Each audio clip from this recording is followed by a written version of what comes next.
CIBIL score और credit card से related ये सब क्लियर हो जाएगा सिर्फ इस एक वीडियो में। सोचो कोई अननोन पर्सन आपसे 50,000 रुपए का उधार मांगे तो आप क्या चेक करोगे कि क्या ये इंसान पैसा वापस करेगा या फिर नहीं। इसी तरह आपको लाइफ में भी कभी ना कभी लोन की जरूरत या फिर घर का कोई भी सामान ईएमआई पर लेने की जरूरत पड़ सकती है और तब बैंक पैसे देने से पहले यही सोचता है कि क्या ये इंसान उधार का पैसा टाइम पे वापस देगा या फिर नहीं, जिसके लिए वो सबसे पहले आपका सिबिल स्कोर देखता है। सिबिल स्कोर या फिर क्रेडिट स्कोर एक 3 डिजिट का नंबर होता है 300 से 900 के बीच। ये नंबर बताता है कि आप उधार का पैसा कितनी रिस्पॉन्सिबिलिटी से वापस देते हो। जितना ज्यादा स्कोर होगा उतना ही ज्यादा बैंक का ट्रस्ट आप पर होगा। और अगर आपका स्कोर 0 है, इसका मतलब है कि आपने कभी कोई लोन या फिर क्रेडिट कार्ड लिया ही नहीं। तो अगर हमने कभी लोन लिया ही नहीं तो सिबिल स्कोर बनेगा कैसे? इसका सबसे सिंपल और इजी तरीका है क्रेडिट कार्ड्स। ये बैंक के पैसे होते हैं जो बैंक आपको कुछ टाइम के लिए यूज करने देता है एक कार्ड के थ्रू, जिससे आप ग्रोसरी, ऑनलाइन पेमेंट या फिर कोई भी छोटे मोटे खर्चों के लिए यूज कर सकते हैं। और एक टाइम पीरियड के बाद यूज किया हुआ पैसा आप बैंक को वापस दे देते हो। और इसी तरह हर महीने टाइम पे पैसा वापस देकर हमारा सिबिल स्कोर अच्छा बनता है। लेकिन क्रेडिट कार्ड तभी सही रहता है जब आप कमाते हो और हर महीने एक फिक्स सैलरी आती है। और अगर आपकी इनकम हर महीने फिक्स नहीं है तो secure credit card safe option होता है, जिसमें आप पहले बैंक में एफडी बनाते हो और बैंक उस एफडी के अगेंस्ट में आपको क्रेडिट कार्ड देता है। अब ध्यान देना, बैंक हमें अनलिमिटेड पैसा यूज नहीं करने देती। क्रेडिट लिमिट सेट करती है जो कि हमारे इनकम और प्रोफाइल के अकॉर्डिंग अलग अलग होती है। जैसे अगर लिमिट 50,000 है तो सिर्फ उतना ही पैसा हम यूज कर सकते हैं एक टाइम पीरियड के अंदर। और एज पर CUR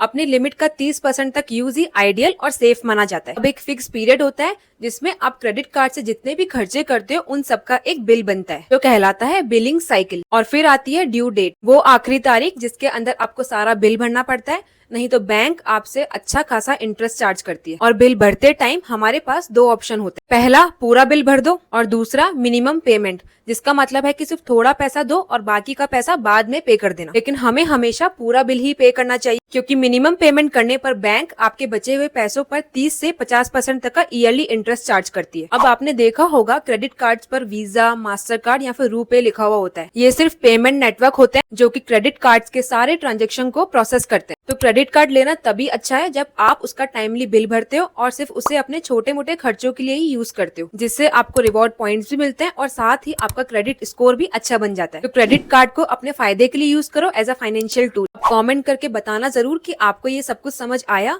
बाकी ऐसी वीडियोस मैं रोज बनाती हूँ तो फॉलो कर लेना।